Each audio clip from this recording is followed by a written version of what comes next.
The envelope sat on the kitchen counter for 3 days before Garrett Holt finally opened it. He'd seen the Aldridge Group letterhead through the paper. He knew what it was. He also knew that the moment he opened it, something in his life would shift, and he wasn't sure he was ready for that kind of shift on a Tuesday morning when he had a 6-year-old asking for dinosaur-shaped pancakes and a conference call at 8. So he made the pancakes.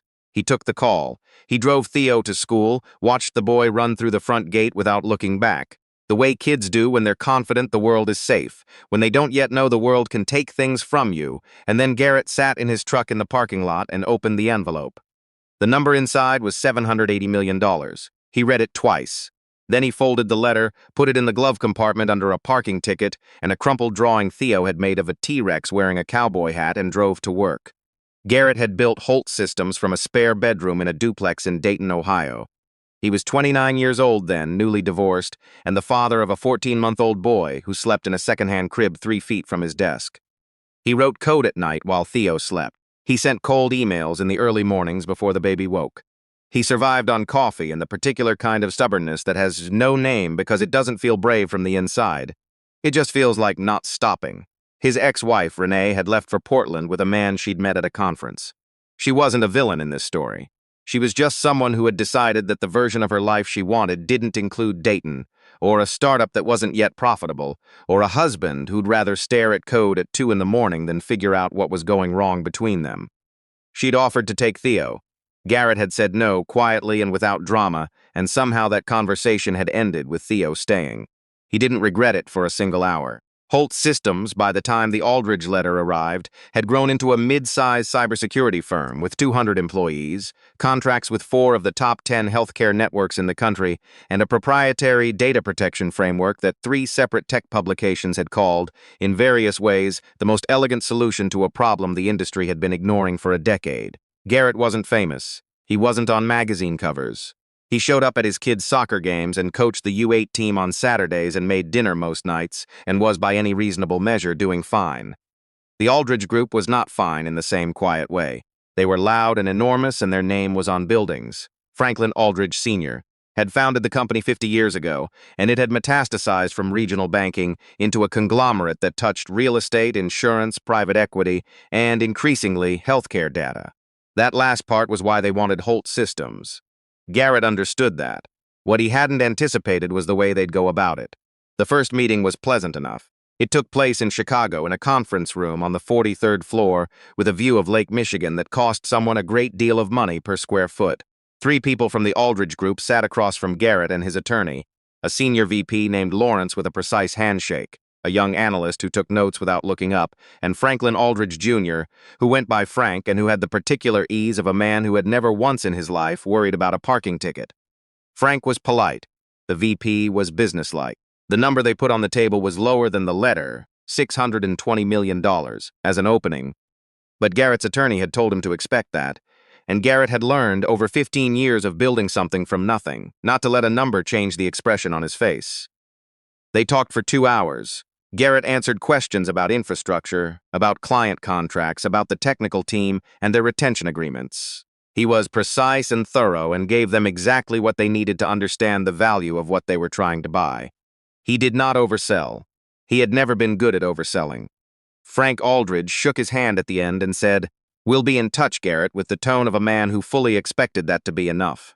Garrett flew home, picked Theo up from the after-school program, and spent the evening helping the boy build a Lego spaceship that kept collapsing on one side. He didn't mention the meeting to anyone. The second meeting was in New York. This time, the room was different, larger, more formal on a higher floor. And the people were different. Frank was there, but he'd brought reinforcements. His older sister Sylvia, who ran the Aldridge Foundation, and had the manner of someone accustomed to deciding what mattered. His father's longtime attorney, a man named Gerald Stokes, who had silver hair and spoke in complete paragraphs, and at the far end of the table, nearly as an afterthought, Franklin Aldridge Sr. himself. The old man was 81 and still sharp. He'd said almost nothing in the first hour. He watched Garrett the way a person watches something they haven't quite categorized yet. The negotiation had moved to terms. Garrett's team had submitted a counter at $740 million clause with a 2-year transition clause that would keep his key engineers protected under their current contracts. It was a fair counter. His attorney had reviewed comparable acquisitions and agreed it was reasonable, even conservative. Sylvia Aldridge was the one who moved the meeting sideways.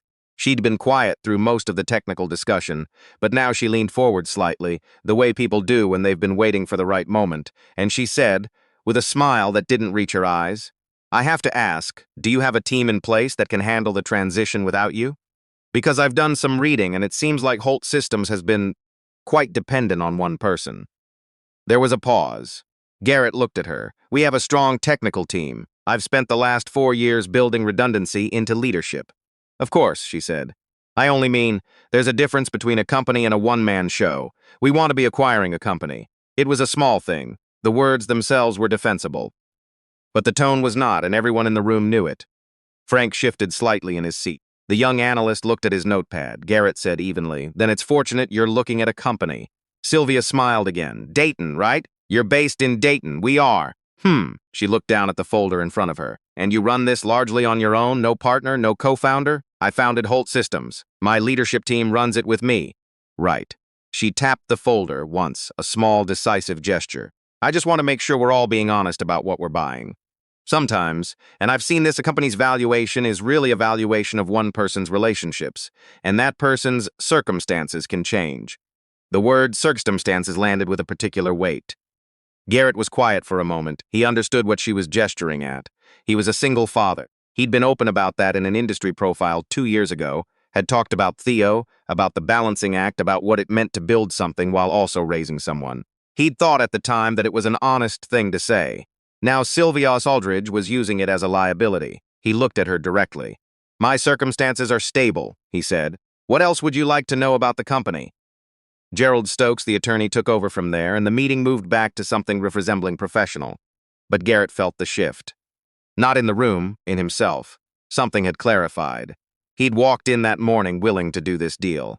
He'd told himself it was the right move for the company, for his team, for the engineers who'd built something real with him and deserved to see it recognized. He'd told himself $780 million. The revised offer their teams had begun working toward was a number that would change lives. His engineers could buy houses. His VP of operations, a single mother named Carla who worked harder than anyone he'd ever met, would have options she didn't have now. But somewhere between Sylvia Aldridge's smile and the word circumstances, something in Garrett had gone quiet and certain. The meeting ended. Handshakes were exchanged. Frank pulled him aside in the hallway and said, in a lower voice, "My sister can be direct. I hope that didn't." "It's fine," Garrett said. It wasn't, but that wasn't Frank's problem to solve. He called his attorney from the car, told him what he was thinking. His attorney said, "Garrett, let's not make any decisions tonight." "I'm not making a decision tonight," Garrett said. "I'm telling you where I'm at." He flew home. He got in at 11:30. Theo was asleep, and the babysitter, a college student named Becca who lived 2 streets over and who Theo inexplicably called Beckaroo, had left a note on the counter. He asked to watch one more dinosaur video, and I said yes, sorry. He was great. "There are dishes drying in the sink." Garrett stood in the kitchen and looked at the note. "There are dishes drying in the sink." He didn't know why that sentence hit him the way it did. Maybe because it was so ordinary.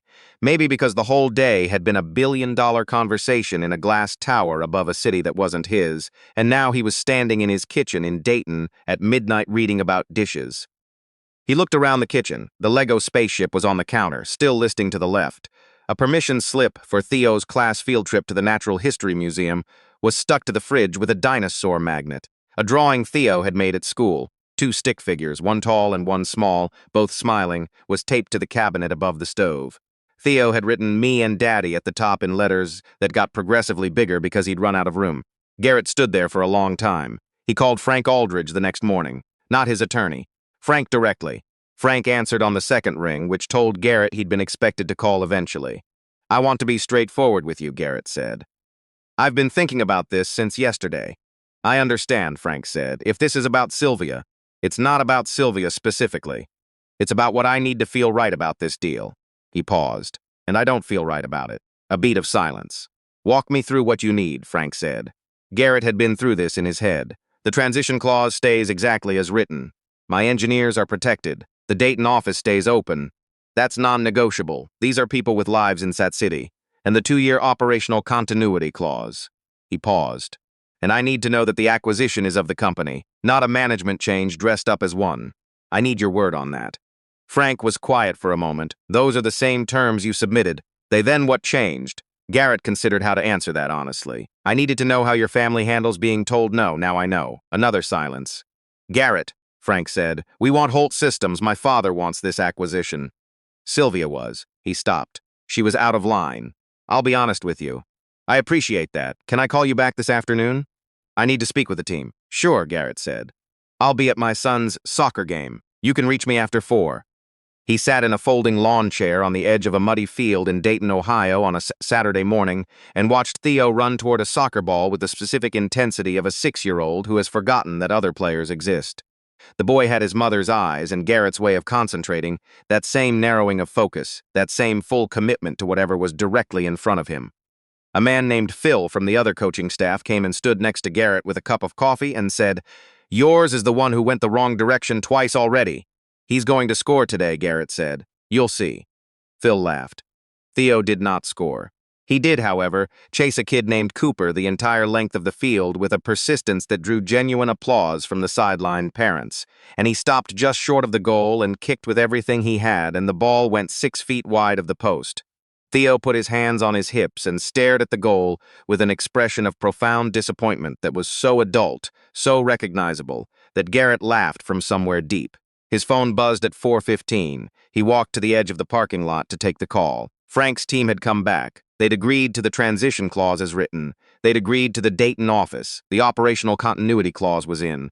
The number on the table was $775 million, not the full $780 his team had been working toward, but close enough that his attorney would likely call it a win. "We want to move forward," Frank said, "assuming your team is aligned." Garrett looked out across the parking lot. He could hear the game in the background.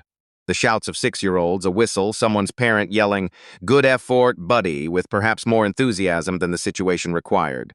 "I appreciate you coming back with this," Garrett said. "Does that mean, let me ask you something?" Garrett kept his voice even. "That meeting in New York, your sister's comments, was that intentional? A tactic?" Frank was quiet for a moment. "That's a kind of answer," Garrett said. "What do you want me to say?" "I want you to be straight with me. That's all I've ever asked." A long pause. Then Frank said she thought it would recalibrate the dynamic, show you that we understood your vulnerabilities, that we were doing our due diligence on the full picture. Vulnerability. Theo was running toward the parking lot now, shin guards half falling down, waving at Garrett with both arms the way children wave. Like the person they're waving at might not be able to see them otherwise.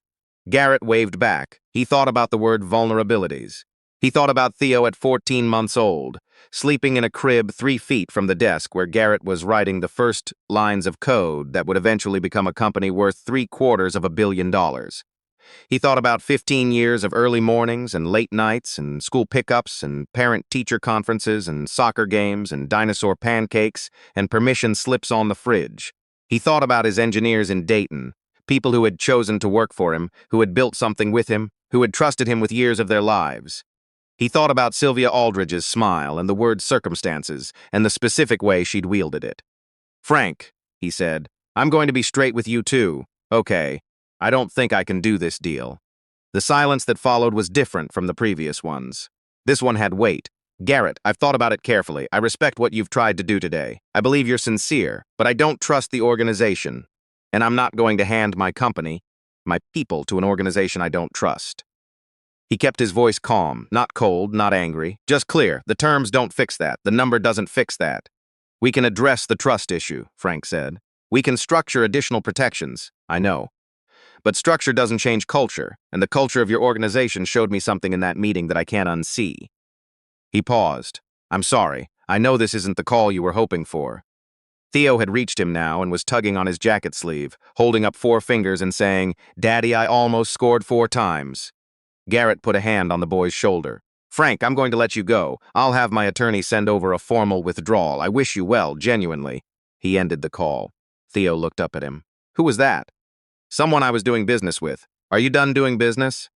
Garrett looked at his son, the muddy shin guards, the grass stains on both knees, the expression of a boy who had chased a soccer ball the full length of a field and felt completely fine about where it landed. "Yeah," Garrett said. "I'm done. Can we get burgers?" "We can get burgers." His attorney called at 6 after dinner with a tone that mixed professional disappointment and personal confusion in roughly equal measure. I need you to walk me through this, he said. They used my son as a negotiating tactic, Garrett said. They looked at my life and identified being a single father as a vulnerability to exploit. That's who they are. Garrett, $775 million. I know what the number is, your team. Your engineers. My engineers are going to be fine, Garrett said. I'm going to make sure of that. We're not closing. We're growing. We have 3 contracts pending right now. We're going to see this through the way we always have. His attorney was quiet for a long moment. You're sure? I'm sure. Okay, a pause.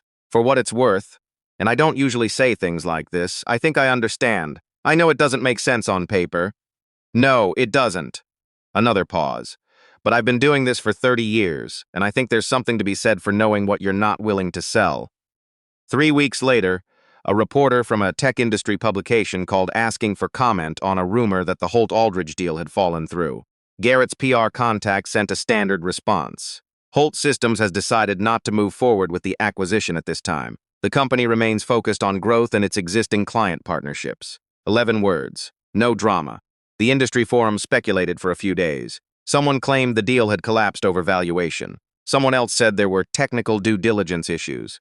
Nobody guessed the real reason because the real reason was too quiet to make sense to people who think in numbers. Franklin Aldridge Sr. reportedly made no comment. Sylvia Aldridge, through a spokesperson, called it a mutual decision to pursue different strategic paths.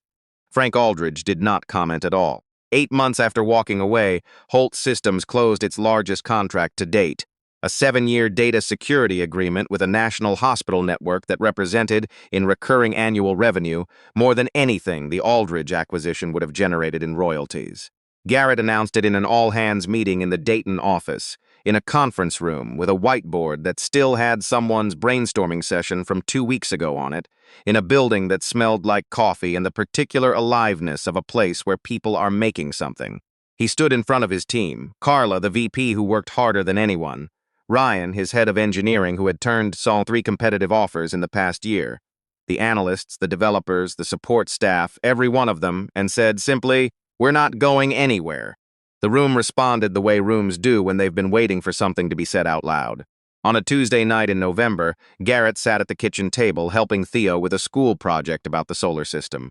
They were using styrofoam balls and paint, and Theo was deeply committed to the idea that Saturn's rings needed to be gold, specifically, and that regular yellow paint was an unacceptable substitute.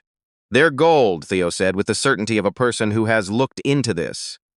"They're made of ice," Garrett said. "Gold ice." Garrett looked at his son. "Okay," he said, "gold ice." They painted Saturn's rings gold. It looked spectacular. Theo held it up to the light coming through the kitchen window and turned it slowly, watching the way the light caught the paint.